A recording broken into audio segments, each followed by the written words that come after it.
OSUS, ça fait plusieurs années qu'on est très investi sur la prise en charge de la dénutrition et on a pu mettre en œuvre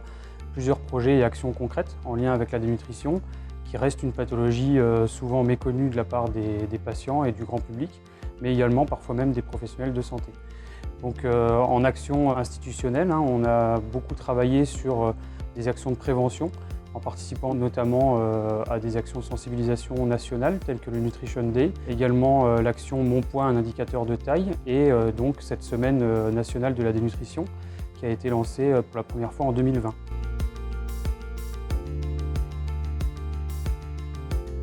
Donc la coopération est un facteur central pour la prise en charge de la dénutrition et c'est vrai que le diététicien est la pierre angulaire finalement dans cette prise en charge de la dénutrition, puisqu'il a un rôle très important d'accompagnement, de sensibilisation et de formation des professionnels de santé, mais également bien sûr dans la prise en charge du patient dénutri. De la même manière, les cadres de santé diététiciens, eux, accompagnent et permettent aussi la coordination des différents projets à mettre en œuvre au sein des unités de soins en lien avec les cadres de santé et les responsables médicaux. Le dernier projet déployé au sein des hôpitaux universitaires de Strasbourg concerne la mise en œuvre des nouvelles recommandations de l'alimentation à l'hôpital, qui constitue un projet très important et un travail assez titanesque à l'échelle d'un CHU. Pour autant, grâce au soutien et à l'investissement du clan, du service diététique et donc de l'ensemble des diététiciens de l'établissement, le travail a pu aboutir et de la même manière grâce à un travail pluridisciplinaire, puisque nous avons pu inclure l'ensemble des professionnels intervenant au lit du patient pour déployer ce projet. Très concrètement, les orthophonistes nous ont permis de déterminer tous les plats qui correspondent aux textures modifiées.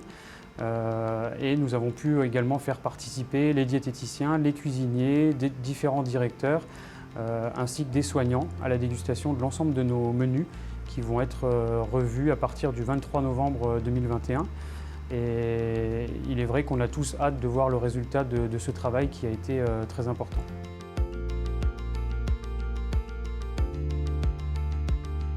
Pour cette année 2021, nous avons préparé, en lien avec le clan et nos cadres, plusieurs actions de sensibilisation, autant au grand public qu'aux professionnels ou aux patients, pour parler de la dénutrition. Nous avons préparé un quiz qui sera diffusé sur l'intranet du CHU avec des lots à gagner, qui permettra aux professionnels de tester leurs connaissances sur la dénutrition et, on l'espère, de gagner de nouvelles connaissances.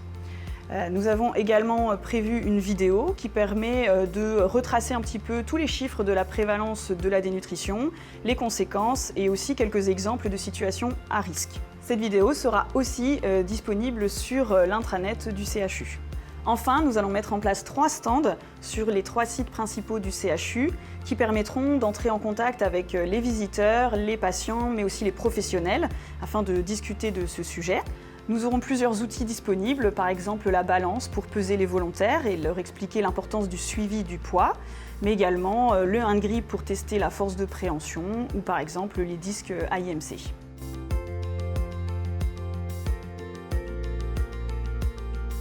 Nous avons également fait le choix de déployer plusieurs actions à l'extérieur des US. Par exemple, une action très concrète, c'est que la vidéo qui a été produite et réalisée par les US en lien avec le service diététique et la direction de la communication sera diffusée sur l'ensemble de nos réseaux sociaux, sur notre site internet également. Et pour aller plus loin, on a pu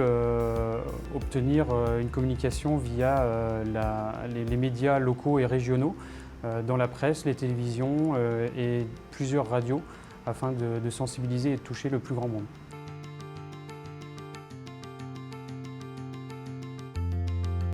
C'est vrai que les actions ciblées en fait,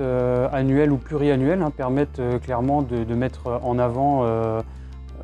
des points spécifiques autour de la dénutrition pour sensibiliser le plus grand monde. Mais pour autant, aux US, il faut continuer à travailler sur le fond de nos pratiques pour les améliorer continuellement. Et par exemple, c'est l'un des projets, grâce au soutien du clan et de l'investissement du service diététique, de déployer l'impédance-métrie auprès de nos patients. Effectivement, dans le cadre des plans d'investissement pluriannuels, le service diététique a pu acquérir des impédance-mètres mobiles qu'on souhaite mettre à profit des patients pour soit nous aider dans le diagnostic de la dénutrition pour certains patients qui sont difficilement mobilisables et donc pour lesquels On ne peut pas recueillir des données telles que le poids ou la taille par exemple, mais également d'améliorer nos prises en charge et notre suivi de prise en charge via la collecte de données spécifiques en lien avec la nutrition, voir si les prises en charge fonctionnent ou si on a besoin de réajuster certains éléments par rapport à la prise en charge nutritionnelle.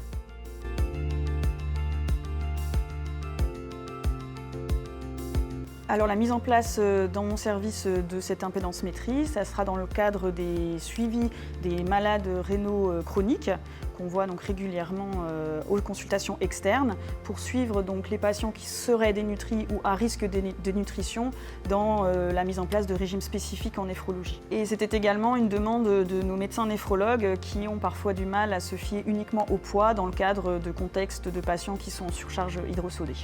Vous l'avez compris, nous sommes donc tous concernés par la dénutrition. Alors continuons à travailler ensemble pour lutter contre cette maladie silencieuse.